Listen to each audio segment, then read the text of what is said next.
আমার ভাইয়েরা, আমার বন্ধুরা, 12টা বছর অক্লান্ত শ্রম দিলেন, খানা খায় না, দিনে এক বেলা খাবার, মাত্র দিনে এক বেলা খাবার দেয়। সারাদিন শুধু শ্রম, সারাদিন শ্রম।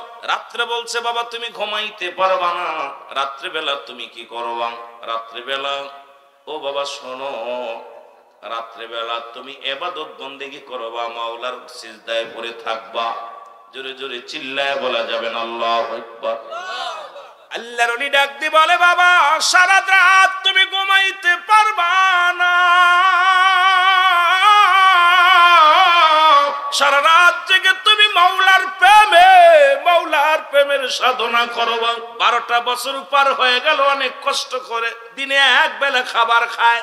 12টা বছর পার করে বলে হুজুর, হুজরার মধ্যে যে দাঁড়াইলেন বাবা, আমার 12টা বছর পার হয়ে যাবে, সকাল বেলা বিদায় হয়ে যাব, বিয়ে করলাম না, সংসার করলাম না, জমি জমা যা ছিল বিক্রি করে আপনার কদমে দিছি, এখন তো বিপদে আছি হুজুর, আগামীকাল 12 বছর পূর্ণ হয়ে যাবে, আমি বাড়িতে যাব। হুজুর বললেন বাবা তুমি যে খেদমত করেছো, যে সাধনা করেছো, ইয়া দ্বারা কিছু পাওয়া সম্ভব নয়, আরো 12 বছর গোলামি করা লাগবে। জোরে জোরে চিল্লায় বলা যাবে না সুবহানাল্লাহ। এখনো তোমার ভিতরে থেকে তাকাব্বারি দূর হয় নাই, অহংকার দূর হয় নাই, অহমিকা দূর হয় নাই, তুমি মাওলাকে এখনো সন্ধান করতে পারো নাই। আল্লাহর একটা বাড়ি আছে, সেই বাড়িটা তুমি চিনতে পারো না। খালি মসজিদে যায় আল্লাহ আল্লাহ করো, মনে করো আল্লাহ বুঝি মসজিদের ভিতরে আর কোথাও নাই। এই আল্লাহ পাক ঠিকানাটা আমি বলে দিব। আল্লাহর একটা ঠিকানা আছে কোথায়? মুমিনের কলবের মধ্যে। আমার দেশের এক বক্তা দেখি ওয়াজ করে, আর কয় কি কয়, কথা হই না, বড় কষ্ট পাইলাম যে আমি যদি সংসারের চাপে পড়ে হারাম হালাল কত খায়, আমি যদি দজকে যাই তুমি থাকবা কোন জায়গায়? নাউজুবিল্লাহ বলেন না, আরো জোরে। আমি কই বক্তা তোরে আগে পিটানোর দরকার, জুতো মারার দরকার, কারণ আল্লাহ রাব্বুল আলামিন কোন বান্দার ভিতরে কার ভিতরে থাকে এইটা আগে চিনতে হবে। আল্লাহ কোন মুসলমানের ভিতরে নয়, আল্লাহ কোন মানবের ভিতরে নাই, আল্লাহ থাকে মুমিনের কলবে। জোরে জোরে চিল্লায় বলেন ঠিক কি না? আফি আনফুসিকুম আফালা তুবসিরুন। ওই মৌলভী, আল্লাহ কয় আমি আসি, আমার ঠিকানা হলো মুমিনের কলবে। এখন মুমিন তো কখনো জাহান্নামে যাবে না, কোনে যাবি আমার আল্লাহ শোন। তুই আল্লাহরে কোথায় ঢুকাইলি বেঈমান? ও আবার বলে, সে আবার পীর সাহেব দেখলাম বড় বড় ওয়াজ করে, বড় কষ্ট পায়, গিবাত করতে চাই না, কারণ এই সমালোচনা করার অভ্যাস আমার নাই। কয় আল্লাহ মানুষ দিয়ে মানুষ বানাও, তুমি থাকো কোন জায়গায়? আরে ভরা ফড়া কোন জায়গা থাকবি? খোঁজে আল্লাহ আছে এক জায়গায়, সেটা খুঁজতে গেলে আগে মাওলারে খুঁজতে হলে মুসলমান আগে দিল দরিয়ার মধ্যে ডুব দিতে হবে, আর ডুব দিলে পাওয়া যায় মাওলার সন্ধান। জোরে জোরে চিল্লায় বলা যাবে না ঠিক কিনা? অ্যারিস্টটল সক্রেটিস বই লেখা পার কয় নো দাই সেলফ, মানে রাফান্নাস, নিজের নফসকে চিনতে হবে, কলবু সালিম, আত্মাকে প্রসিদ্ধ করতে হবে। এখন তুমি অন্যরে নিয়ে বারবারই করলে সম্ভব নয়। আল্লাহ কোথায় থাকে শোনো, আল্লাহ থাকে ঈমানদার মুমিনের কলবে। জোরে বলেন ঠিক কি না? আর মুমিনদের জন্য আল্লাহ পাক বলেন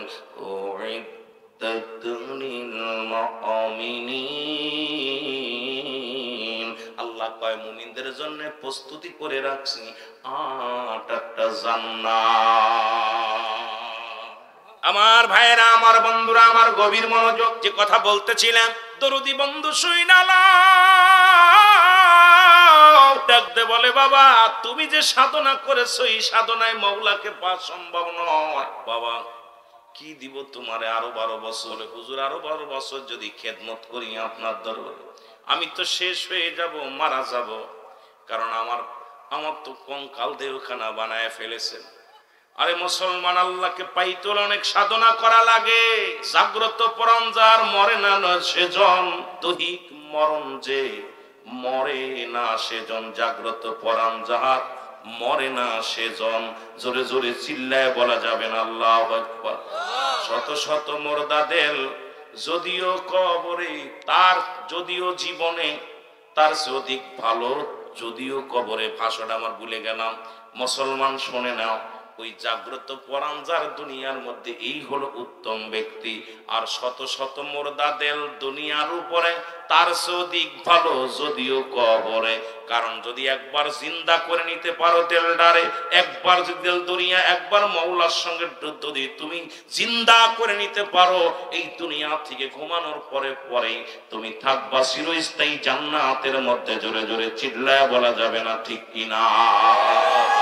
যে ব্যক্তির জাগ্রত পরাণ হয়ে গেছে, মরে না নহে, সে মরেন জাগ্রত পরাণ মরতে পারে না। আমার ভাইয়েরা, আমার বন্ধুরা, আমার যে কথাগুলো বলি শোনো। 12 বছর শুরু করছে আল্লাহর ওলির দরবারে খেদমত, সারা রাত পরে তাহাজ্জুদের নামাজ, জিকির আজকার, আর সারা রাত পরে আল্লাহর জিকির আর কুরআন তেলাওয়াত। মাঝে মাঝে ফাঁকি দেয়, মাঝে মাঝে ঘুমায়। বছর চলতে চলতে 2 বছর, 3 বছর, 12 বছর শেষ। সকাল দুপুর রাত্রে বেলা এসে বলে, হুজুর আগামীকাল আমার 12 বছর পূর্ণ হবে। হুজুর গো, আমি আগামী দিন বাড়ি যাব, আমার আর গায়ে বল নাই, বাঁচব না, আমার বিদায় দেদার পিঠির, আমার আর রাজা হওয়ার শখ মিটে গেছে, আমি আর রাজত্ব চাই না। হুজুর বলে, বাবা তুমি যা সাধনা করেছো এই 24 বছর তুমি এমন কিছু পাওয়ার অর্জন করতে পারো নাই, আরো 12 বছর তোমার গোলামি করা লাগবে। জোরে জোরে চিল্লায় বলা যাবে না সুবহানাল্লাহ? ওরে পীর তো সামান্য নহে, নবীর নাই ভয়, পাপীদেরকে তরাইতে ভবেতে উদায়। তোরা চল সকলেই চল পীরের কদমে। পীর তো কোনো সাধারণ মানুষ হতে পারে না, পীর হয় নবীর নায়েব যারা হতে পারে। এরা জীবনটাকে জ্বালিয়ে পুড়িয়ে সাধনা করে তারপরে আল্লাহকে পাইছে। আর বাবার সূত্রে যে পীর হইছে সে দুনিয়া নিয়ে পাগল হয়ে গেছে। জোরে জোরে চিল্লায় বলা যাবে না ঠিক কিনা? এর 36 বছর পূর্ণ হয়ে গেছে গো, পাগলটা হাঁটতে পারে না, অনেক সাধনা করে আস্তে আস্তে করে পীরের কদমে যা ডাকতে বলে, হুজুর 12টা বছর 12টা বছর 12টা বছর, 3 বারং 36 বছর পূর্ণ হয়ে গেল গো, না জানি কখন মারা যায়, এখনো বিয়ে করলাম না, কে আমারে জানাজা পড়াইব, কে আমারে যত্ন করব, বিছনায় পড়ে থাকলে কে আমারে টানবো, কে আমারে একটু ভালোবাসবো, সবার আইলাম কুলুকুল সবার আইলাম, হুজুর গো আর বিদায় দেন, আমি বাকি জীবনটা কাটায়া দিই। হুজুর বলে, বাবা এই 3 বারং 36 বছর কামাই করলাম, বাবা বিনিময় আর কি দিব, দাঁড়াও একটু দাঁড়াও, যেহেতু আর থাকতে চাও না, তাহলে যেহেতু তুমি মনে বড় আশা নিয়ে আসলা, বাবা তোমার মনের আশা পুরা করব, দাঁড়াও। এক মুষ্টি তরমুজের বিচি আনিয়ে হাতের মধ্যে দিয়া দিছে। জোরে জোরে চিল্লায় বলা যাবে না সুবহানাল্লাহ? উনি কানতে কানতে তরমুজের বিচি নিয়ে রওনা হয়ে গেলেন। আমার বাবারা, আমার বন্ধুরা, আমার শোনো, হাঁটতে হাঁটতে নদীর কুল ধরে হাঁটতে হাঁটতে একদিন 24টা ঘন্টা, 1টা 2টা সময় না, 1 ঘন্টা 2 ঘন্টা নয়, কামেল পীরের দরবারে গেলে আর একটারে লোহারে যেমন ওই বাবা পরশ পাথর যেমন লোহাটা ঘষণা লাগলে লোহাও সোনা হয়ে যায়, কামেল পীরের সন্নিহিত পাইলে ওই কামেল বাজান একজন মুসলমান শুনে নাও, ওই নাপাক দেলটাও মুর্দা দেল জিন্দা বানায় দেয়। ওই পরশ পাথর হলো কামেলে মুকাম্মেল আল্লাহর ওলি। গঞ্জরে বলেন ঠিক কিনা? আমার বাবারা, আমার এখন আমরা বাবারা গভীর মনোযোগ। এই কামেলের সন্নিহিত যদি পাইতে হয় তাহলে খোঁজ করে নিতে হবে। ও মুসলমান, 12 বছর ঘুরে ইবাদত করার 1টা মিনিট 1টা ঘন্টা কামেল পীরের সোহবতে থাকিয়া নজরে থেকে ইবাদত যদি করতে পারো, ওই 12 বছরের দেউলিয়া হইয়া যে ইবাদত বন্দেগী করেছো, ওই 1টা ঘন্টা 1টা মিনিটই তার চাইতে 1000 উত্তম হয়ে যাবে। জোরে বলেন সুবহানাল্লাহ। এগুলো বুঝতে লাগলে তাসাউফ জানতে হবে। আমি যে গানের ওয়াজ করতে, এটা তাসাউফ ভিত্তিক আলোচনা। আমার বাবারা, আমার শরীয়তের আলেমদের মাথা গরম হয়ে যাবে। কয় কি তুমি 40 চিল্লা 22 চিল্লা দিছো? মুসলমান শোনো, কামেল মুকাম্মেলের দরবারে শুনে নাও, যে কথাগুলো বললে তোমাদের কাজে লাগবে। কারণ 12 বছর তুমি দেউলিয়া হয়ে তুমি ঘুরে ঘুরে ইবাদত বন্দেগী করেছো, আর 1টা পলক 1টা ঘন্টা যদি কামেল ও মুকাম্মেলের কদমের মধ্যে নিসার হইয়া মাওলার ইবাদত বন্দেগী করতে পারো, ওই 12 বছরের চাইতেও তোমার ওই একটা ঘন্টার ইবাদত আল্লাহর কাছে অনেক প্রিয় হয়ে যাবে। জোরে জোরে চিল্লায় বলা যাবে না সুবহানাল্লাহ? আমার ভাইরা, আমার বন্ধুরা, আমার গভীর মনোযোগ। উনি যাইতে যাইতে, নদীর কোলা দিয়ে যাইতে যাইতে ফজরের আযান হলো। উনি কি করলেন? ওযু করলেন। নামাজ শেষ করিয়া উনি তরমুজের বিচিগুলো লাগায়া দিলেন, নদীর কিনারায় লাগায়া দিলেন। লাগায়া দিয়া উনি কি করলেন? চলে গেলেন গোসল করতে নদীতে। গোসল করে সেটাকে তরমুজ ধরে আছে গাছে। জোরে বলেন সুবহানাল্লাহ। তরমুজ এইবার বাজারে নিয়ে বিক্রি করলেন। আটা কিনলেন, রুটি বানাইলেন, রুটি বানাইয়া খাইলেন। এরকম ওনার জীবন চলে। উনি ওখানে থাকলেন, ছোট্ট একটা কুড়ে ঘর বানাইলেন। বলেন বাবু ওখানেই থাকবেন, ওখানেই খাবেন ওনাকেই, কিন্তু নামাজ ফাঁকি দিবেন না বাবা, শরীয়তের বিধান লঙ্ঘন করবেন না। আর এখন আমাদের দেশে অনেক পীর আছে, গাঞ্জা খায় বয়া বয়া, নামাজও পড়ে না। জোরে বলেন ঠিক কিনা? ওরে তোর পীর তো দূরের কথা, যে ব্যক্তির ভিতরে নামাজ নাই সে তো কাফের। একমাত্র কাফের এবং মুসলমানদের মধ্যে পার্থক্য হলো নামাজ। আমার দেশে অসংখ্য অসংখ্য মুরিদ আছে, অসংখ্য পীরও আছে, পীরেরও নামাজ লাগে না, মুরিদেরও নামাজ লাগে না। ইয়া দ্বারা সমালোচনার পাত্র হয়ে যায়, সুন্নি জামাত কলুষিত হয়। আমি আপনাদেরকে বলে যাই, ওই বেনামাজি কোন পীর, বেনামাজি কোন মুরিদ সুন্নি জামাতের কোন সদস্য না। জোরে বলেন ঠিক কিনা? আমরা সুন্নি জামাত যারা, আমরা এক খোদাকে বিশ্বাস করি, ওলি আল্লাহদেরকে মানি। তবে বেনামাজি ওই বাটপার গুন্ডা গাঁজাখোর মদখোরদের সঙ্গে সুন্নি জামাতের কোনো সম্পর্ক নাই। জোরে বলেন ঠিক কিনা? আর একটু জোরে বলেন ঠিক কিনা? আমার বাবারা, আমার বন্ধুরা, আমার ওই রাজ্যের রাজা উনি উজিরকে ডাকতে বলে, উজির জীবনে কত ভালো কাজ করলাম, জীবনে কত কি করলাম, আমার জীবনে একটা স্বপ্ন আমার আছে, আমার জীবনে একটু চুরি করার স্বপ্ন জাগছে। আমি একটা, আমার যত প্রজা আছে প্রজার বাড়িতে চুরি করব। উজির কয়, হুজুর যদি ধরা পড়ে যায় ইজ্জত চলে যাবে। প্রধানমন্ত্রী বলতেছে আমি চুরি করব, জীবনে সব কিছুই করলাম, জীবনে স্বপ্ন জাগছে আমি চুরি করব, আমার এই সুযোগটা দাও, মনের আশাটা পুরো করো। উজির কয়, হুজুর আপনি হলেন রাজা, প্রজার বাড়ি চুরি করলে যদি ধরা পড়ে যান তাহলে ইজ্জত থাকবে না, সম্মান থাকবে না। যে রাজা চুরি করছে প্রজার বাড়ি, কয় তুমি খোঁজ নাও, দেখো রাজ্যের মধ্যে নির্জন এলাকা কোনটা আছে, যেখানে চুরি করা যায় সেখানে যাব। উজির খোঁজ করতে করতে যায় দেখে এক তরমুজালা, ওই তরমুজের পাহারা দেয় ঘরের মধ্যে, ওই তাঁবুর মধ্যে বইয়া বইয়া তরমুজ পাহারা দেয়। আবার যায় কয়, হুজুর পাইছি একটা অপূর্ব জায়গা, ওই একটা লোক তরমুজের ক্ষেত বানাইয়া ওই তাঁবুর মধ্যে হইয়া থাকে, রাত্রে বেলা তরমুজ চুরি করবো। জোরে জোরে চিল্লায় বল আল্লাহু আকবার। কেউ বুঝিতে পারে না রে আল্লাহর ওলির খেলা, বলেন কেউ বুঝিতে। দয়াল যারে ইচ্ছা তারে দিয়া মিলাই প্রেমেরি মেলা, দয়াল যারে ইচ্ছা তারে দিয়া মিলাই প্রেমেরি মেলা, কেউ বুঝিতে পারে না রে কামেল পীরে। ৩৬ বছরে যার জ্ঞানা কি পটে না, ৬ মাসের কালে আবার পাই যে ১৬ আনার দয়াল, পাই যে ১৬ আনা। ও দয়াল যারে ইচ্ছা তারে দিয়া মিলাই প্রেমেরি মেলা, দয়াল যারে ইচ্ছা। কেউ বুঝিতে পারে না রে ওলি আল্লাহর খেলা, ও ভাই কামেল পীরের। আবার চাইলে কেহ পীরের বস্তু নিতে নাই পারে, উপযুক্ত হইলে দয়াল ডাইকা নিবে ঘরে তারে, ডাইকা নিবে ঘরে। আবার দূর করিয়া দিবে তার ভবের যত জ্বালা, বলো দূর করিয়া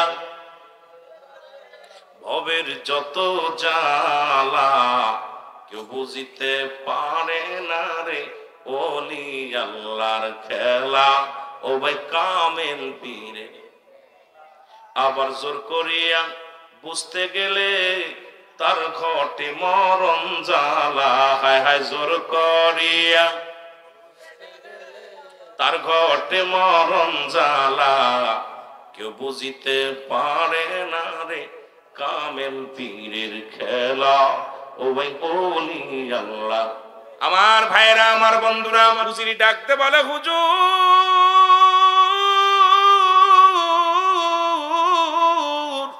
আপনি রাত্রির গভীরে চুরি করবেন এক তরমুজ আলা, এক তরমুজের খাতের মালিক উনি ঘরের মধ্যে বইয়া বইয়া মৌলারে ডাকে। এমন প্রেমিক কয়জন আছে গো? আরে কেমন পাগল আল্লাহর প্রেমিক শুইনা নাও।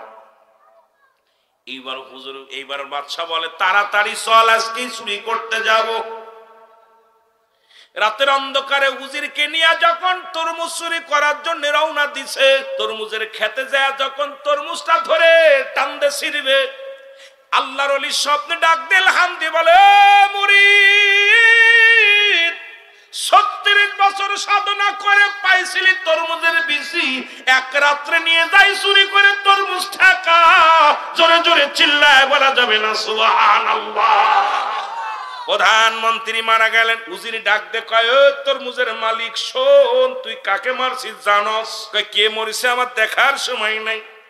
৩৬ বছর গোলামি করে গায়ের গোস্তগুলো শুকাইয়া কত সাধনা করে পাইছি তরমুজের বিচি, আর তোমার ওই কেম নিয়ে গেল রাত্রে আয়া চুরি করে নিয়ে যাবে, আমি মানবো কেমন করে? দিছি গায়ে মেরে গেছে, মরে নিয়ে যাও মরাডারে কাঁধে করে। জোরে জোরে চিল্লায়া বলা যাবে না আল্লাহু আকবার। উজির কয় মরিছি বড় বিপদের মধ্যে পড়েছি, এখন যদি লোক জেনে যায় যে প্রধানমন্ত্রী তরমুজ চুরি করতে যা ধরা পড়ে মইরা গেছে মার খাইয়া, আমারও জীবন যাবে রে, জনগণও ছাড়বে না। এখন কি করা যায়? এর নিয়ে গেছে রাজ দরবারে, নিয়ে যাইয়া এক ঘরের ভিতরে আটটাইছে। আটটায় কয় আজকে যদি মানুষ জানে হুজুর আমার প্রধানমন্ত্রী মারা গেছে, তাহলে সব যাবে, আমার অবস্থা খারাপ। ভালো মন্দ খাওয়াইয়া রানীকে ডাক দে বলে রানী, গত রাত্রে রাজা মশায় বলছে সে ৩ মাসের সাধনায় বসেছে, ৩ মাসের মধ্যে কারোর লগে কথা বলবে না, ৩ মাসের মধ্যে উনি এই ঘরের দরজা খুলবে না, একমাত্র আমি উজিরের সঙ্গে সাক্ষাৎ করবে, আর এই ৩ মাসে রাজ্য পরিচালনা আপনি নিজে করবেন। এই ৩ মাস আমাকে বলেছে, এই ৩ মাসের মধ্যে যদি তার সঙ্গে কেউ দেখা করে উনি মারা যাবে। আর এই জন্য আমার শুধু আমি আর হুজুরের শুধু প্রধানমন্ত্রীর সাক্ষাৎ হবে, আর কারণ নয়। যেহেতু ৩ মাস স্বামীর সঙ্গে আপনার স্বামীর সঙ্গে সাক্ষাৎ নাই, দেখা সাক্ষাৎ নাই, বিয়ে যায় আপনাদের দুজনের সারাসারি হয়ে গেছে, আবার বিয়ে করা লাগবে। কয় তাড়াতাড়ি উজির তাড়াতাড়ি মৌলানারে ডাক দে, বিয়ে পড়া। স্বামীর জন্য বেকুল হয়ে আসি, আমি পাগল হয়ে আসি, তাড়াতাড়ি নিয়ে হুজুর কেন বিয়ে পড়ানো হলো রাতের অন্ধকারে। এবার বাসর হবে, বাসর রাত্রে যায় দেখে রে ভিতরে যখন ওই উজির যখন ঢুকা দিছে, যায় দেখে এক দাড়িওয়ালা টুপিওয়ালা মৌলবী বসে আছে বাসর ঘরের মধ্যে। ডাক দে কয় উজিরে তুই কার ঘরে দিলি আমারে? এ তো আমার স্বামী না। কয় মন রানীমা যা হইছে আপনি কার কথা বলেন না, যদি লোকজনে জেনে যায় রানী হইয়া বেগানা মহিলা পুরুষ বেপনা পুরুষের ঘরে ঢুকছে, আপনার ইজ্জত চলে যাবে, যা হয়েছে চেপে যা, বাকিটা আমি সামলাইতেছি। জোরে জোরে চিল্লায় বলা যাবে না আল্লাহু আকবার। ফুল পাইলাম একটা নদীতে পানি দেয়া ভাসতে ভাসতে যায়, এই ফুলের গাছও চিনি না, ফুলের নামও জানি না, এই ফুল কই থেকে আসলো? এ তো দুনিয়ার কোন ফুল নয়, এই ফুলের তো গাছের ঠিকানা আমার জানা নাই। আর যাইয়া উজির যে বাড়ি যায় বিবিরে কয় বিবিরে সর্বনাশ, আগামীকাল যদি 7টা ফুল না এনে দিতে পারি গরদান চলে যাবে। প্রধানমন্ত্রী উপদেশ দিয়েছে যদি 7টা ফুল না নিয়ে যায় আমাকে মেরে ফেলবে। বিবি কয় স্বামীরে টেনশন করো না, যাও আল্লাহর নাম নিয়ে ওই নদীর কিনারায় যাও, দেখো সন্ধান পাও কি ফুলের। উনি হাঁটা শুরু করলো, যা হাঁটতে হাঁটতে যাইয়া 1টা ফুল 2টা ফুল 3টা ফুল 4টা ফুল 5টা ফুল 6 নাম্বার ফুল পেয়ে গেছে।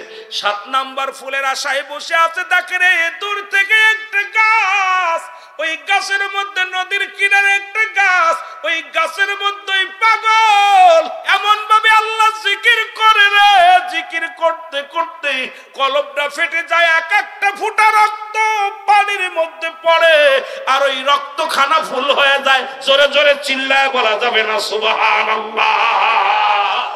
এই গাছের ঠিকানা আমি পেয়ে গেছি, সেই গাছটাই হলেন আপনি। আপনি সেই পাগলটা, যে পাগল ওই গাছের মধ্যে দেখে আইলাম এমন মাওলার প্রেমে কান্তারা, এমন ভাবে জিকির করে, জিকির করতে করতে কলিজাটা ফেটে যায়, একটা ফুটা রক্ত পানির মধ্যে পড়ে, আর ওই পানিটা ফুল হয়ে যায়, পানির মধ্যে রক্তটা ফুল হয়ে যায়। আমি কি আর ভুল করেছি? সেই গাছটা হলেন আপনি। ওরে মন্ত্রী ডাক দেখা, উজির রে আমি আর রাজত্ব চাই না রে, যেহেতু আমাকে তুই চিনে ফেলেছিস আর দরকার নাই। আরে আমি গোলামি করেছিলাম, নিয়ত করেছিলাম আমি বাদশা হব, আমার আল্লাহ বাদশা বানায়া দিছে। আরে দুনিয়ার মধ্যে আমি বাদশাই চাই না, আমি হতে চাই মুরাদ ফকির আল্লাহ। এই দুনিয়া চাই না, দুনিয়া চাই না রে উজির, আমি আমার মাওলারে চাই। জোরে জোরে চিল্লায় বলো মারহাবা। প্রধানমন্ত্রী বলতেছে, উজির রে তুই আমাকে চিনে ফেলেছিস, আমাকে মাফ কর, আর আমার ঠেকাস না, কারণ আমি আমার মাওলার প্রেমিক, আমি দুনিয়া চাই না। ওই নিয়ত করেছিলাম যে আমি বাদশা হব, আল্লাহ আমাকে বাদশা বানায় দিছে, কিন্তু আমি বাদশাহী পেয়ে আমি আল্লাহরে পাইতেছি না, আমার আল্লাহর জন্য যেতে হবে। এই জন্যে ইব্রাহিম আদম সঙ্গে সঙ্গে রাজত্ব ছেড়ে দিছে। প্রয়োজন নাই, এই রাজমহলে বসে আল্লাহকে পাইতে পারবো না, আমাকে আল্লাহকে পাইতে হলে এই শাহিনশাহ ছেড়ে দিতে হবে। আর আমার দেশের যে মানুষগুলো আজকে আমরা ইমামতি করলে আর মাঠে গেলে ইজ্জত চলে, আমার দেশের অধিকাংশ ইমাম সাহেব ইমামতি করে দোলায় কাপড় পরে ঘুরে বেড়ায়, মাঠে দুইটা গরু পোষো, দুইটা বকরি পোষো, তুই মাঠে কাজ করো, এতে ক্যারেক্টার কমবে না, এটা নবীর সুন্নাত আদায় হবে। জোরে বলেন ঠিক কিনা? আমরা বক্তা মানুষ, ওয়াজ করে নিতেছি টাকা, বাড়িতে খাচ্ছি। এই বক্তা বাড়িতে কাজ কর, মাঠে কাজ কর, গরু ছাগল পাল। রাসূলের আমার নবী যদি মাঠে কাজ করতে পারে, নবী যদি বকরি চড়াইতে পারে, আমরা কেন পারবো না? আর আমরা যদি কোন ইমাম সাহেব একটু মাঠে কাজ করে, আমাদের ইমাম দেখ মাঠে কাজ করতে লেগেছে, ওর পাশে নামাজ হবে না, ফতুয়া তোর অভাব নেই।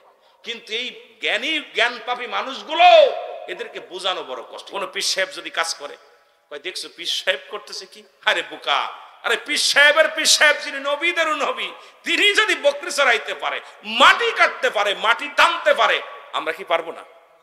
কথা কয় না, কথা কয় না।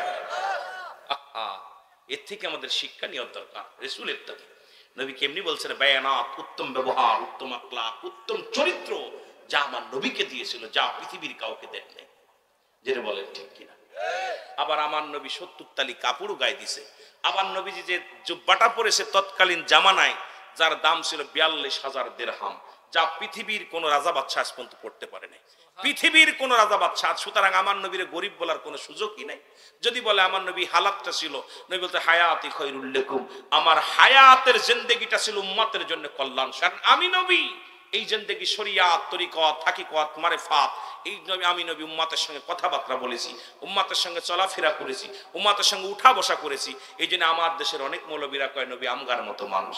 আর এই মৌলবী সাহেব একটু কি খেয়াল করছেন? নবী বলে হায়াতি খৈরুল লাকুম, আমার হায়াতের জিন্দেগিটা আমার উম্মতের জন্য কল্যাণ স্বরূপ। কেন? শরিয়াত, তরিকত, হাকিকত, মারিফাত, রাষ্ট্রীয় ধর্মীয় যেটা ব্যবসায়ী সবকিছু শিক্ষা দেওয়ার জন্য রব্বি করিম আমাকে দুনিয়ার মধ্যে পাঠাইছে আমার উম্মতের কল্যাণের জন্য। জোরে বলা যাবে না সুবহানাল্লাহ?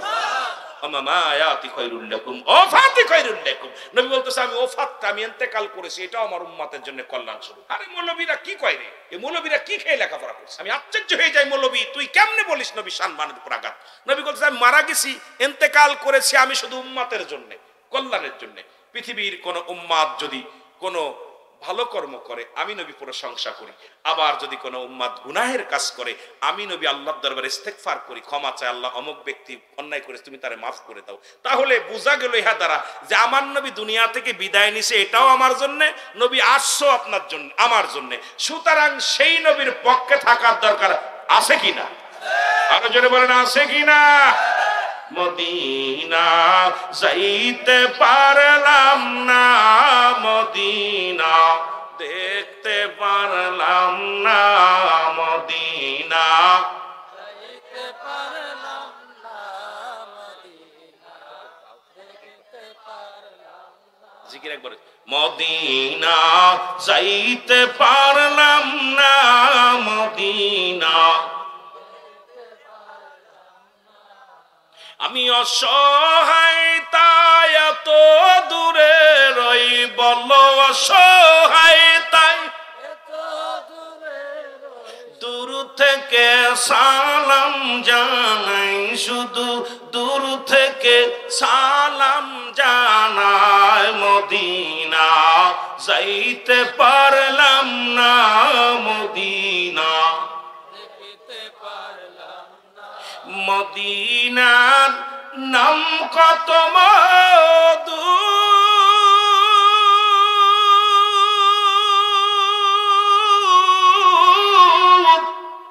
মদিনা আর যে কত দূর, ওই মদিনার পথের ধুলি বলো, ওই মদিনার মাখতে পারলাম না, মদিনা যাইতে পারলাম না, মদিনা আর যদি বলেন মদিনা যাইতে পারলাম না, মদিনা এই আমি অসহায় তাই এত দূরে রই, বলো অসহায় তাই শুধু সালাম জানাই, শুধু দূর থেকে সালাম জানাই, মদিনা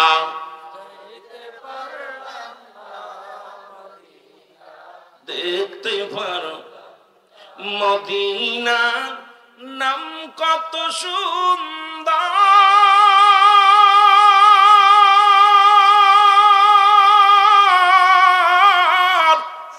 মদিনা কেরে সে অন্তর, এই গরিব দুঃখের সালাম খানি বল, গরিব দুঃখের পৌঁছাই দিও মদিনায় বলো, পৌঁছাই দিও মদিনায়, মদিনা যাইতে পারলাম না, মদিনা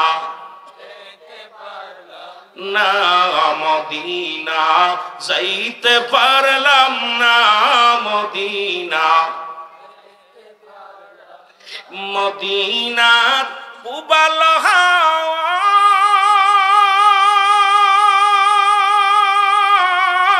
পশ্চিমে কই রাসে ধাওয়া, এই গরিব দুঃখীর সালাম খানি, গরিব দুঃখীর পৌঁছাই দিও মদিনায় বলো, পৌঁছাই দিও মদিনায়, মদিনা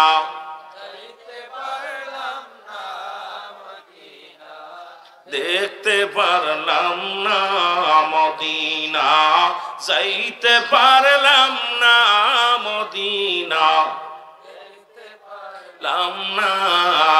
এ ভাইরা আমার, বন্ধুরা আমার, কবির মনোযোগ রাহমাতুল লিল আলামিন, যার শান উপরে যার মানের উপরে কিছু কথা বলি, অনেক আলোচনা যেহেতু পল্লী এলাকা, একটা গ্রাম অঞ্চলের ভিতরে আলোচনা করতে লাগলো অনেক বিষয় লাগবো কথা বলা বাবা, তবে কথাগুলো বলতে গেলে সময়ের ব্যাপার, সময়ের দরকার। নবী প্রেম শোধা পান রসবে মনবে দনা জাত না জুরাই, বলেন নবী প্রেম শোধা পান রসবে মনবে দনা জাত না জু। এ ভাইরা আমার, বন্ধুরা আমার, নবীজির প্রেম ভালোবাসা যার অন্তরে যতটুকু, তার ঈমান বলতে ততটুকু। নবীর প্রেম ভালোবাসা যার অন্তরে নাই, তার ঈমান বলতে কিছু নাই, সরাসর বেঈমান। ওই নবী লাগবে কবরে, নবী লাগবে মিজানে, নবী লাগবে ফুলসিরাতে, নবী লাগবে ইয়াউমাল কিয়ামতের ময়দানে। নবী বিনে কোনো বান্ধব নাই, নবী বিনে কোনো দরদি নাই, উপায় নাই, উপায় নাই। নবী বিনে কঠিন মুসিবতের দিনে উপায় নাই, জোরে বলো ঠিক কিনা। আমার ভাইরা, আমার বন্ধুরা, আমার সেই রাসূলুল্লাহ মহব্বতের কথা কিছু না বললে নয়, নবীজির ভালোবাসার কথা না বললে নয়। রাসূল পাক সাল্লাল্লাহু আলাইহি ওয়াসাল্লামের যারা এই পৃথিবীর মধ্যে আমার নবীর সমালোচনা করো, তাদের কথা আমি না বললে তারা বুঝবে না মানুষ। কারণ আমাকে যাচাই করার জন্য এই তিনটা মানুষের দরকার। এক নাম্বার, আমার চরিত্র কেমন। এই চরিত্র আমার ড্রাইভার ভালো বলতে পারে। ড্রাইভারকে জিগাইবেন রুল আমিনের কেমন চরিত্র, আমার চরিত্র কেমন। আমার বিবি বলতে পারে আমার চরিত্র কেমন। আমার কাজের মানুষ, যিনি আমার কাজের মানুষ বা আমার বাড়ি যিনি কাজ করেন বা সফর সঙ্গী, ইনি বলতে পারে চরিত্র কেমন। রাসূলুল্লাহর চরিত্র কেমন ছিল বাবা শুনে নাও, গভীর মনোযোগ। হযরত আনাস রাসূলুল্লাহর কদমে দীর্ঘ 10টা বছর খেদমত করলেন। কয়টা বছর? জোরে বলেন কয়টা বছর? 10টা বছর খেদমত করলেন। হযরত আনাস বলে, দুনিয়ার মানুষ শোনো, আমি কত ভুল করেছি। আমার রাসূল যখন আমারে গরম পানি চাইতো আমি ঠান্ডা পানি নিয়ে দিতাম। রাসূল যখন জুতা চাইতো স্যান্ডেল নিয়ে দিতাম। রাসূল যখন বিছনা আমাকে পেরে দিতে বলতো আমি উঠায় ফেলতাম। কত ভুল করেছি। আল্লাহর কসম করে বলি, আল্লাহর কসম করে বলি, আমার নবী কোনোদিন চোখ গরম করে কথা বলে নাই। আমার নবীজি কোনোদিন আমাকে উচ্চ আওয়াজ দিয়ে ধ্বনি ধমক দেন নাই। কারণ এমন নবীর খেদমত যারা করেছে রে মুসলমান শোনো, সেই নবীর বিরোধিতা করো, সেই নবীর সমালোচনা করো। হযরত আনাস বলে, এত ভুলের পরও আমার নবী কোনোদিন আমাকে কোনোদিন ধমক দিয়ে কথা বলে নাই। এর চরিত্র যদি দেখতে হয় এ মুসলমান শোনো, আমার নবীর গোলামের কাছে ওই বলতেছিলাম, আমার নবীজির খেদমতে থাকা পর যারা দীর্ঘ 10টা বছর রাসূলুল্লাহ আমার বাড়ির কাজের মানুষের সঙ্গে কত দুর্ব্যবহার করি, আমার বাবারা আমার সফর সঙ্গীর সাথে কেমন দুর্ব্যবহার করি। আমরা এখন গরিব যারা আমাদের বাড়ি আপনার বাড়ি কর্মচারী, তাদের সঙ্গে কত দুর্ব্যবহার করি। আমার নবীর ভিতরে কেমন আদর্শ ছিল, কোনদিন তার চাকরের উপরে আঘাত করেন নাই, জোরে কথা বলেন নাই, ধমক দেন নাই। সেই নবীর চরিত্র আমাদের ভিতরে আসার দরকার আছে কি না? আপনার চরিত্র কেমন একমাত্র বলতে পারে আপনার বিবি। নবীর বিবিরা আমার নবীজির প্রশংসা করে। এ যুবকেরা শোনো, আর এখন আমার চরিত্র কেমন যদি আমার বিবিরে জিগাও, ভাই সাহেব ভাবি সাহেব ভাই চরিত্র কেমন, কয় তোমার ভাই এত লম্ফট, তার ধারায় বলা যাবে না, কারণ তোমার ভাইয়ের চরিত্র ভালো না, এখনো আমার বোনের পাশ ঘুরে বেড়ায়। বাবারা আমার গভীর মনোযোগ। সুতরাং এই চরিত্র নিয়ে যদি রাসূলের সমালোচনা করি, আমার মতো গাধা, আমার মতো বোকা দুনিয়ার মধ্যে কেউ নাই, জোরে বলেন ঠিক কিনা? এ মুসলমান সফর সঙ্গে নবীর সাহাবীদের সন্ধান, নবীর সাথে যারা ছিল তাদের চরিত্র কেমন ছিল তাদের জিজ্ঞানো পর বলে আমার নবী এমন ছিল, আমার নবীজির চরিত্র এমন ছিল গো মুসলমান। সুতরাং মুসলমান শোনো, আমার নবীজির এই 4টা জায়গা নাম্বার 1 এই পৃথিবীর মধ্যে নবীজির কাছে প্রিয় ছিল 4টা জিনিস। নাম্বার 1 হলো, 1 নাম্বার প্রিয় ছিল নবীজির কাছে নামাজ। আপনাদের কাছে নামাজ প্রিয় হওয়ার দরকার আছে কিনা? জোরে বলেন। রাসূলুল্লাহর কাছে 1 নাম্বার প্রিয় ছিল কি? জোরে জোরে চিল্লায় বলেন কি? আরো জোরে বলেন কি? নামাজ কি আমাদের আদায়ের দরকার আছে কিনা? 1 নম্বরে নামাজ। আমার রাসূলুল্লাহর কাছে 1 নাম্বার ছিল নামাজ। 2 নাম্বার ছিল রাসূলের কাছে তার প্রিয় তার উম্মতগণ। পৃথিবীর মধ্যে দ্বিতীয় ছিল প্রিয়, নবীর কাছে দ্বিতীয় ছিল উম্মতগণ। ও মুসলমান শোনো, এই জন্য আপনি নিজের ভাইয়ের চাইতে অন্য ভাইয়ের 70 গুণ মহব্বত করবেন। এখন আমাদের অবস্থা কেউ কারো দেখতে পারি না, নিজের আপন ভাইয়ের সঙ্গে শত্রুতায় বন্ধুতাই নাই। অপর মুসলিমরা তো দেখা তো দূরের কথা, নিজের ভাইয়ের সাথেই সম্পর্কটা ভালো নয়। রাসূল বলে আমার 2 নাম্বার প্রিয় ছিল আমার কাছে আমার উম্মতগণ, 3 নাম্বার প্রিয় ছিল আমার বিবি। জোরে বলেন সুবহানাল্লাহ। রাসূলের কাছে 3 নাম্বার প্রিয় ছিল তার বিবিগণ। মারহাবা বলেন। রাসূলের কাছে 3 নাম্বার প্রিয় ছিল কি? এখন আমাদের কাছে শালি, কথা কয় না। এরে আপনার বউ কালো হোক তাকে ভালোবাসেন, খবরদার অন্যদিকে নজর লাগায়েন না। এ যুবক, আজকে দেখলাম ফেসবুকের মধ্যে দেখলাম ওই না রাজশাহীর জমিনে এক ভাই বড় বুজুর্গ বক্তা, তার কাছে গেছে, স্বামী তালাক দিছে, রাগের মাথায় 3 তালাক দিয়া দিছে। ফতুয়া জানতে গেছে, হুজুরি নিজেই বিয়ে করছে, হিলা বিয়া, আবার মসজিদের মধ্যেই বাসর করছে। নাউজুবিল্লাহ। মসজিদের ভিতরেই 1 ঘন্টার ভিতরে মসজিদের সিঁড়ির মধ্যে নিয়ে বাসর করছে। এখন জুতা ফিটা করে হুজুরে খেদাইছে, হুজুরকে আমি তো হালাল বিবি নিয়েছিলাম, ওরে বিয়ে করেছি। আরে নিজে একটা মেয়ের প্রতি লোভ লালসা ঠেকাইতে পারে নাই, হিলা বিয়ের নাম দিয়া মুসলমান ব্ল্যাকমেল করে ওই মহিলাকে ভোগ করেছে।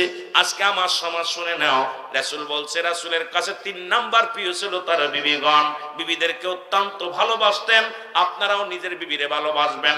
আমার বাবারা, আপনার বিবি যদি কালো হয় তারে ভালোবাসেন, আপনার বিবি যদি মুসলমান বাড়ি হয় তারে ভালোবাসেন, আপনার বিবি যদি একটা অঙ্গহানি হয় তারপরও বিবিরে ভালোবাসেন।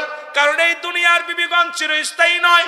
আপনি যদি বিবিরে ভালোবেসে যদি ইবাদত বন্দেগী করতে পারেন, আল্লাহর জান্নাতে গেলে 1000 সুন্দরী মহিলা 70 করে হুর আল্লাহ আপনাকে দান করবে। আমার মারা যারা আছো, তারাও তোমরা স্বামীর প্রতি যত্নবান হও, স্বামীর প্রতি ভালোবাসা বাড়িয়ে দাও। আর আমার বাজানেরা আছেন, আপনাদের দুটো পায়ে ধরে বলে যায়, নিজের বিবির প্রতি ভালোবাসা অর্জন করবেন, বিবিরে ভালোবাসবেন। জোরে বলা যাবে না সুবহানাল্লাহ। 4 নাম্বার রাসূলের কাছে প্রিয় ছিল সুগন্ধি জিনিস, নবীর কাছে 4 নাম্বার প্রিয় ছিল সুগন্ধি জিনিস। আমাদের কাছে বিড়ি আর গাঞ্জা। নবীজি বিড়ি আর তামাক এগুলো পরিহার করার জন্য নবী বলেন, আমার কাছে 4 নাম্বার প্রিয় ছিল আমার সুগন্ধি জিনিস, ফুলকে ভালোবাসতেন।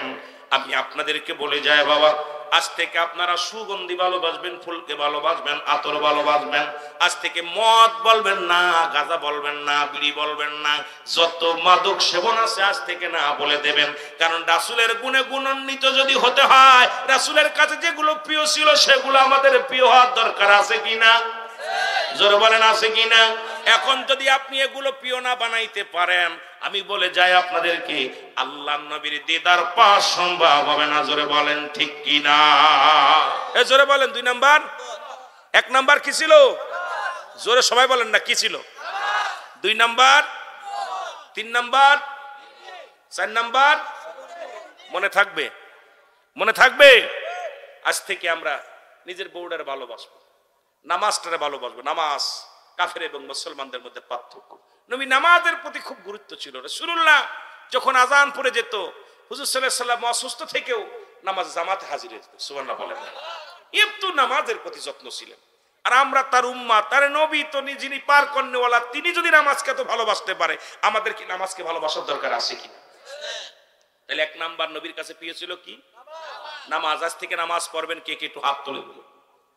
আল্লাহ তুমি কবুল করেন না, জোরে বলেন আমিন। আল্লাহ গো আমাদের কবুল করে নাও, জোরে বলেন আমিন। 2 নাম্বার প্রিয় রাসূলের কাছে ছিল তার উম্মাতগণ। আজ থেকে কোন মুসলমান হয়ে মুসলমানকে কষ্ট দিব না। এক মুসলমান আর এক মুসলমানকে বুকের ভিতর নিয়ে ভালোবাসবো। নিজের ভাইয়ের সাথে শত্রুতাই করব না। তাকে আপন নিজের আয়না, অন্য মুসলমানকে যখন আয়নার দিক তাকাইলে আপনার চেহারা দেখবেন, অপর মুসলমানকে আপনি দেখলে আপনারই মনে করবেন যে ওটা আমি। সুতরাং আরেকজনের ব্যথায় আপনার ব্যথিত হতে হবে। এক মুসলমান আর মুসলমান কষ্ট পেয়েছে, আপনার ব্যথিত হতে হবে।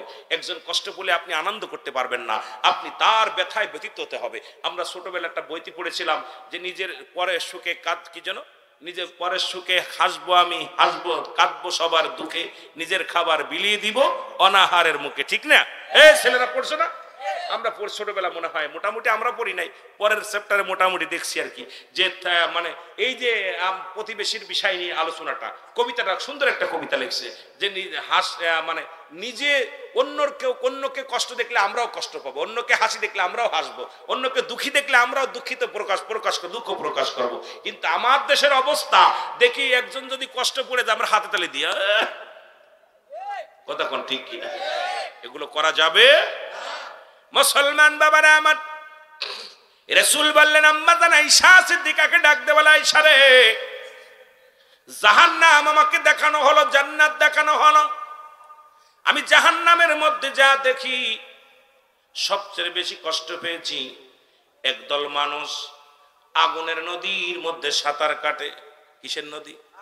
যারা বলেন কিসের নদী? আগুনের নদীর মধ্যে সাঁতার কাটে। আম্মা জান আয়েশা বলে, ইয়া রাসূলুল্লাহ, এরা কারা? নবী বলেন, এরা হলো পৃথিবীর মধ্যে সুদখোর আর ঘুষখোর। এরা কি খোর?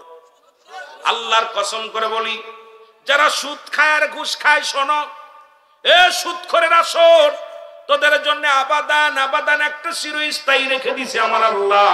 সেটা হলো একটা আগুনের সাগর। এই আগুনের সাগরের মধ্যে আল্লাহ রাব্বুল আলামিন সুদখোর আর ঘুষখোরদের ওর ভিতরে ছেড়ে দিবে। এই মানুষগুলো পাগল হয়ে যাবে ওঠার জন্য, এই পাগল হয়ে যাবে, কাঁদবে, আল্লাহ কুল পাবে না, কিনার পাবে না। আবার এই মাঝে মাঝে যারা সুদ খায় তাদের অবস্থা হবে কুল পাবে। কুল পেয়ে যখন উঠবে, উপরে উঠবে, আবার ফেরেশতারা তাদেরকে ধাক্কা মেরে নদীর মধ্যে ফেলে দিবে। ওই আগুনের নদী, আগুনের নদীর মধ্যে তারা সাঁতার কাটবে। আমি তোদের পায়ে ধরে বলে যাই বাবা, আমার রাসূল কাঁদতেছিল, এই করুণ কান্না। আম্মা জান আয়েশা সিদ্দিকা বর্ণনা করতে চায়, বলে আমার নবীজি জাহান্নামের আলোচনা করতে যাইয়া রে নবীর চোখের পানি ধরে রাখতে পারে নাই। সুতরাং আমি আপনাদেরকে বইলা যায়, ওই আগুনের নদীতে যদি সাঁতার না কাটতে চান, তাহলে আজ থেকে সুদ আর ঘুষকে না বলবেন। কে কে একটু হাত তোলে। চিৎকার মারে, বিবি রে আমি সুদখোর, এই মানুষের কাছ থেকে গোস্ত ছিনিয়ে আনার কারণে আমার গোস্ত যদি রক্ত হয়ে যেতে পারে, আমার আল্লাহ আমার সাথে কি করবে? ও বিবি, চিৎকার মারতে মারতে আল্লাহর দরবারে এমন কান্না কাটি, এমন ভাবে কান্না জড়িত ফিরে আসছে, আল্লাহ সুদখোরকে আল্লাহর ওলি বানায় দিছে। এই জন্যে আপনারা কিয়ামত পর্যন্ত কোনো নবী আসবে না, কিয়ামত পর্যন্ত তওবার দরজা খোলা। আপনারা যারা আছেন, দয়া করে যদি সুদের মধ্যে কেউ থাকেন, খাস তওবা করবেন, কানে ধরে, আল্লাহ আমাদের মাফ করে দাও, আল্লাহ আমার ওই আগুনের সাঁতার, আগুনের নদীতে সাঁতার কাটতে পারবো না, ওই সাঁতার কাটতে পারবো না, আল্লাহ আমাদেরকে ক্ষমা করে দাও, আল্লাহ দিয়ে মাফ করে দেন। আমার আল্লাহ তো সবই পারেন বাবা, আল্লাহ সহায়, আমরা অসহায়, আল্লাহ তো সহায় হবে, আপনার সহায়ক হবে, আল্লাহ যেন আমাদের ক্ষমা করে দেয়। জুড়ে বলেন আমিন। নবীজি বললেন, আর একটা বিষয় আমি বরং আশ্চর্য হয়ে গেলাম। একটা লোককে ঘিরে দেখি শত শত মানুষ দাঁড়া আছে। নবীজি বললেন, বলা পর আম্মা জান আয়েশা বলে, ইয়া রাসূলুল্লাহ, ইয়া হাবিবাল্লাহ, এর হাকিকতটা কি? নবীজি বললেন, শোনো রে আয়েশা, এই মানুষটা নামাজ পড়তো, রোজা রাখতো, হজ করতো, অনেক ভালো আমলদারি ছিল, কিন্তু এই লোকটার ভিতরে একটা দোষ ছিল, সে মানুষ পর নিন্দা করত, মানুষের গীবাত করত। এই গীবাত করার কারণে ওই মানুষগুলো যা বলতেছে আমার বিরুদ্ধে, তুমি এই কথা বলছো, আমি তো এটা বলি নাই। আমরা অনেকেই বলে থাকি, অমুকের মেয়ে বের হয়ে গেছে, অমুকের মা এ করছে, অমুকে করছে, আসলে জানি না, মিথ্যা তো মা। ওই লোকগুলো বলবে, ভাই তুমি আমার বিরুদ্ধে এত কথা বলেছিলে, আমি তো এটা করি না। আম্মা জান বলে, ইয়া রাসূলুল্লাহ, ইয়া হাবিবাল্লাহ, তারপরে কি হবে? নবী বললেন, ওই লোকটা ক্ষমা চাবে, সবার কাছে মাফ চাবে, আমারে মাফ করে দাও। বলবে, না, মাফ হবে না। আল্লাহ রাব্বুল আলামিন ওই হাজী সাহেবের, ইমাম সাহেবের আমল নামা থেকে আমলগুলো কেটে কেটে যাদের নামে সমালোচনা করতো, গীবাত করতো, ওই গীবাত করে আমল নামায় যে পৌঁছে যাবে, আর সারা জীবন ওই ব্যক্তি আমল করেছে, ওই ব্যক্তি আমল শূন্য হয়ে যাবে। আমল শূন্য হওয়ার কারণে তাকে জাহান্নামে ছুঁড়ে মারা হবে। আজকে বাংলাদেশে খালি পরনিন্দা, পরনিন্দা, পরনিন্দা। আজকে দেখেন ছেলে মেয়ে ওই দিকে চিন্তা নাই, খালি কিডা কি করলো, ওই অমুক কিরা নিল, কান নিয়ে সিলি নিল, কান দেখার সময় নাই, খালি সিলের পাশ পাশ দৌড়াতেছি। বাবা একবার কানে হাত দিয়ে দেখেন। সুতরাং রাসূল বলতে চাই, সারি ওই মানুষগুলো এত কষ্ট করে রাত জেগে ইবাদত বন্দেগী করছে, কিন্তু কিয়ামতের ময়দানে সব বরবাদ হয়ে যাবে। এ ভাইরা আমার, দুইটা দেশ, একটা হলো বাংলাদেশ, একটা হলো সোনার মদিনা, একটা হলো সোনার বাংলা, পাশে ইন্ডিয়া। ভালো করে মনোযোগ দিয়া শুনবেন। একটা দেশে অসংখ্য নবী সোনার মদিনে আগমন করেছেন, অসংখ্য নবী রাসূল আগমন করেছে, আর সর্বশ্রেষ্ঠ নবী, যিনি নবীদের নবী, রাহমাতুল লিল আলামিনের আগমনে ওই মক্কা নগর, ওই বাক্কা নগর, সোনার মদিনা সুন্দরে ভরপুর হয়ে গেছে। জোরে জোরে চিল্লায় বলা যাবে না সুবহানাল্লাহ। পৃথিবীর বুকে দুইটা দেশ, সোনার দেশ, একটা হলো সোনার মদিনা, একটা হলো সোনার বাংলা। একটা দেশে অসংখ্য অলিগণ আছে, অসংখ্য অলিগণ, অসংখ্য পীর কামেল, পীরে কামেলের আছে। আল্লাহ এই দেশের, আমার দেশের যারা বলে গরিব, আমার দেশের মানুষ যারা বলে আমরা গরিব রাষ্ট্র, আমি বলি না রে বাবা, না। কারণ এই দেশটা পৃথিবীর সোনার আমেরিকা, সোনার লন্ডন, সোনার জাপান বলে নাই। কিন্তু মদিনার নামের সনে মিল হলো সোনার মদিনা। এই বাংলাদেশের মানুষের ভিতরে, অন্তরের ভিতরে যত নবীর প্রেম আছে, অন্য রাষ্ট্রের মানুষের অন্তরে নবীর প্রতি এত মায়া প্রেম নাই। জোরে বলেন ঠিক কি না? আমার ভাইয়েরা, আমার বন্ধুরা, এই বাংলাদেশের মানুষ গরিব নয়, তবে সময়ের অপেক্ষা করো। বাংলাদেশে আছে ইউরেনিয়ামের খনি, বাংলাদেশে আছে গ্যাসের খনি, বাংলাদেশে আছে সোনার খনি, বাংলাদেশে আছে তেলের খনি। ভারতবাসী শোনো, যদি মাইকের আওয়াজ যায়, বর্ডারে যারা আছে শুনে নাও, এত বড় রাষ্ট্র থাকার পরও আল্লাহ তোমাদের গ্যাসের খনি দেন নাই। কারণ এই ছোট্ট একটা রাষ্ট্রের মধ্যে আল্লাহর নবীর মহব্বতের খাতিরে, ওলি আল্লাহর সম্মানে আল্লাহ রব্বুল আলামিন দেশের মধ্যে বড় বড় খনিগুলো দান করেছে। তবে এটা পৃথিবীর কোন বৈজ্ঞানিক, কোন দার্শনিক এটা উঠানো কোন মেশিন দেওয়ার সম্ভব নয়। কারণ এটা উত্তোলন হবে আল্লাহর মাহবুব বান্দাদের হাতের ইশারায়, সেই সমস্ত আখিরি মুজাদ্দিদ, আখিরি ওলিদের ওসিলায়। আল্লাহ রাব্বুল আলামিন ইমাম মেহেদী আলাইহিস সালাম যখন আগমন করবে, তার আগ মুহূর্তে এই বাংলার জমিনের সমস্ত খনিগুলো আমার আল্লাহ বান্দার উপরে দান করবে। জোরে জোরে চিল্লায় বলা যাবে না সুবহানাল্লাহ? কারণ আমাদের দেশে অসংখ্য ওলি আল্লাহ, সুবহানাল্লাহ বলেন, যাদের আগমনে আল্লাহ রাব্বুল আলামিন এত ইজ্জত, এত সম্মান। আমি শুরুতেই বলছি, দুইটা দেশ, একটা সোনার মদিনা, একটা সোনার বাংলা। সোনার মদিনায় যায় যেমন মানুষ তৃপ্তি পায়, শান্তি পায়, আমরা বাংলাদেশের মানুষ 6 ঋতুর দেশ, পৃথিবীতে 6 ঋতুর দেশ কোনো দেশে নাই। একমাত্র ছোট্ট একটা রাষ্ট্র বাংলার জমিনে 6টা ঋতু বাস করি। এত সুন্দর আবহাওয়া, এত সুন্দর শান্তি বাংলাদেশ নয়, অল পৃথিবীর মধ্যে আর কোথাও নাই। জোরে বলা যাবে না সুবহানাল্লাহ? এই বলি আল্লাহর বাংলাদেশ শাহজালালের, ঈশা পরাণের বাংলাদেশ তিতুমিরের খাজা খান জানালির বাংলাদেশ, বাংলাদেশ, বাংলাদেশ বলো কবুল করুন আল্লাহ, ওগো কবুল করুন আল্লাহ, ওগো তাদের পথে তাদের মতে কবুল করুন আল্লাহ, ওগো কবুল করুন আল্লাহ। খাজা এনায়েতপুরীর বাংলাদেশ, ফরিদপুরীর বাংলাদেশ। জোরে বলেন সুবহানাল্লাহ। এ মুসলমান শোনো, ওদের মুখে একটা অন্তরে একটা, আল্লাহ বলো মিনান নাস, মানুষের মধ্যে মায়াকুলু, তারা বলবে আমান্না, তারা ঈমান আনছে বিল্লাহি, আল্লাহর প্রতি, ওয়া বিল ইয়াউমিল আখির, আখিরাতের প্রতি বিশ্বাস স্থাপন করছে। ওমা হুম বিমুমিনিন, আল্লাহ বলে একদল বেঈমান মুনাফিক আছে যারা আমার রাসূলের কাছে এসে ধোঁকা মারতে গেছে, বলে আমরা ঈমানদার, আমরা মুমিন, আমরা মুত্তাকিন। ওই বাটপার গুলো বাংলার জমিনে এখন ভরপুর। জোরে জোরে বলেন ঠিক কি না? এরা ওলি আল্লাহদের মাধ্যমে ইসলাম চিনছে। এ আলেম ওলামা, শাহজালাল আগে আইছে, মাদ্রাসা আগে আসে নাই।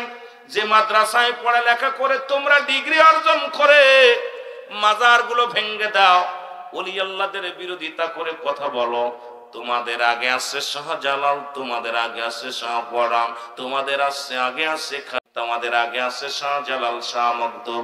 কারণ তোমরা মাদ্রাসা সময় 3 দিন, আর আল্লাহর ওলিদের বয়স কতদিন একবার হিসাব করো। যাদের মাধ্যমে মাদ্রাসা লাইন পাইলা, যাদের মাধ্যমে মসজিদ পাইলা, তাদের বিরোধিতা করে কথা বলো, এটা বড় কষ্ট লাগে কলিজার মধ্যে। জোরে বলেন ঠিক কিনা?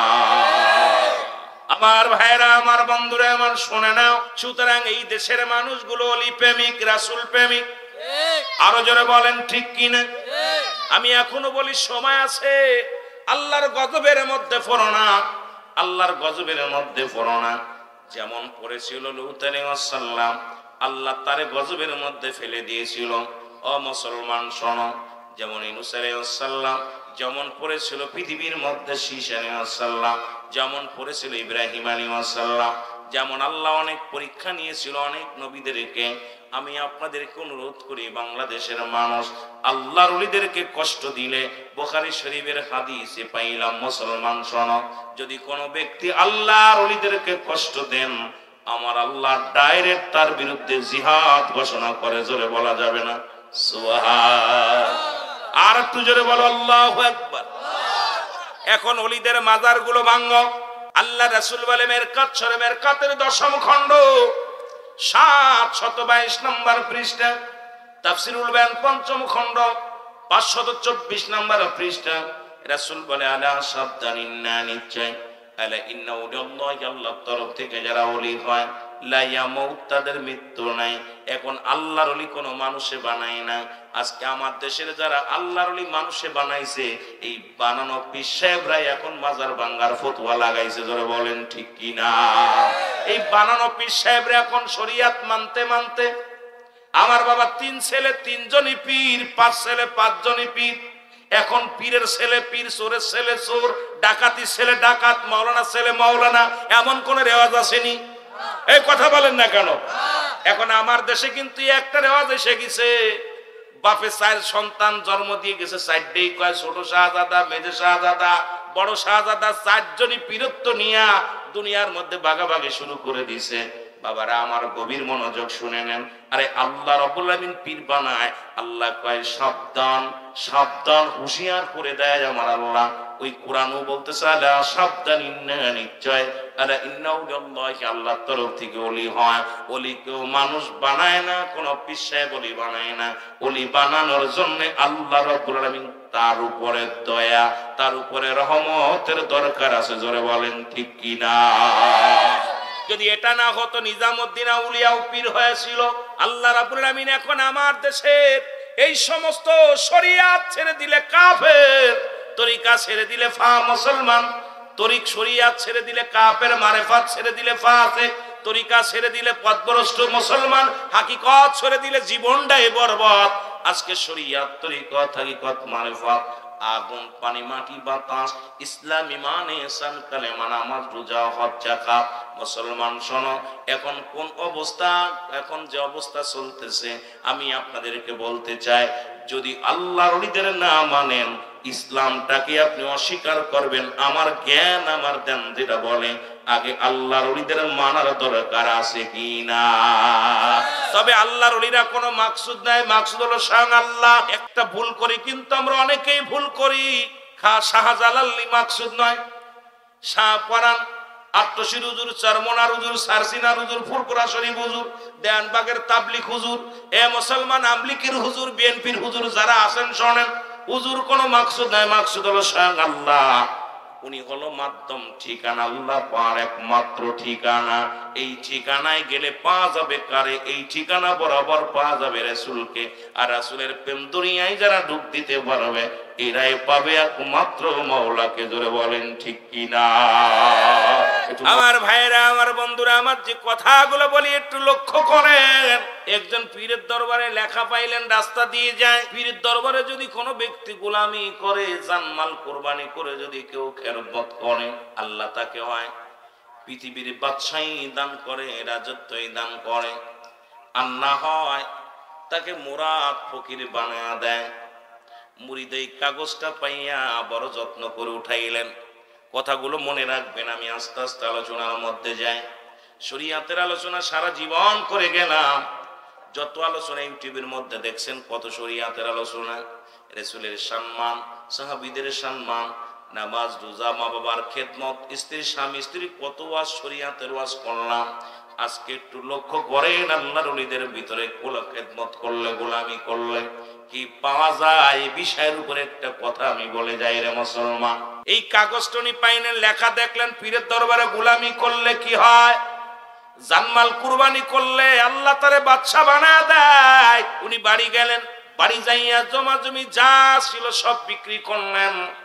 বিক্রি করিয়া পীরের দরবারে নিয়ে বললেন, হুজুর এই নেন, আমি আপনার কাছে আমার বাড়ি ঘর জমি জমা যা ছিল সবকিছু আপনার দিয়ে দিলাম। হুজুর জমি জমা পায়া বললেন, বাবা ঠিকই করেছো। বলে, হুজুর আমি আপনার কাছে আইছি, বড় মনে একটা আশা আছে। পীরে বলে বাবা কি আশা নিয়ে আসছো? বলে হুজুর এই কাগজটার মধ্যে দেখলাম পীরের দরবারে জানমাল কুরবানি করে খেদমত করলে বাদশাহী হওয়া যায়। আমার মনে বড় শখ, এই দেশ পরিচালনা করব, আমি বাদশাহী হব, এই আশা করে আপনার কদমের মধ্যে আসি। জোরে বলা যাবে না মারহাবা? এ দুনিয়ার মুসলমান